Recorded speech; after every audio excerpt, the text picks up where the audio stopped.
பரபரப்பாக நம்ம எங்கே கிளம்பி போயிட்டுருக்கோம் அப்படின்னா திருச்சியில் இருக்கக்கூடிய ஹெட் போஸ்ட் ஆஃபீஸ் தான் போயிட்டுருக்கோம். ஸோ சில கொரியர் பார்த்திங்கன்னா வெளியூர், அதாவது தமிழ்நாட்டை தாண்டி இருக்கக்கூடிய கொரியர்லாம் பார்த்திங்கன்னா மேக்ஸிமம் நான் போஸ்ட் ஆஃபீஸில் போட்டுருவேன்.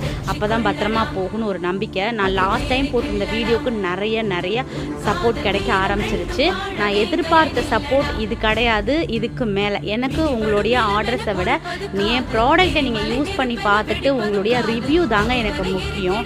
அதனால் ஸோ நம்மளுடைய ப்ராடக்டை ஃபஸ்ட்டு யூஸ் பண்ணி பாருங்கள். தழும்பு போகுமான்னு கேட்குறீங்க. கண்டிப்பாக போனதுனால தான் இவ்வளோ ஓப்பனாக வீடியோ எடுத்து போட்டிருக்கோம். அந்தந்த ஸ்கின் டைப்பை வந்து தயவு செஞ்சு உங்களோட ஃபேஸ் ஃபோட்டோ அனுப்பலைனாலும் பரவாயில்ல, உங்களுடைய எந்த இடத்துல பிரச்சனையோ அந்த பிரச்சனையை மட்டும் ஃபோட்டோ எடுத்து அனுப்புங்க. அதுக்கு ஏற்ற மாதிரி, ஏன்னா உங்களுடைய ஸ்கின் கண்டிஷனுக்கு ஏற்ற மாதிரி கஸ்டமைஸ் பண்ணி கொடுக்குறோம். ஸோ 2 சோப்பாக இருந்தாலும் சரி, 1000 சோப்பாக இருந்தாலும் சரி, கஸ்டமைஸ் பண்ணி கொடுத்துட்ருக்கோம். இது வந்து பார்த்திங்கன்னா gold process coconut milk soap, சரிங்களா? ஸோ நம்மள்ட்ட கஸ்டமைஸ் கேட்டிருந்தாங்க, அவங்களுக்காக ரெடி பண்ணது.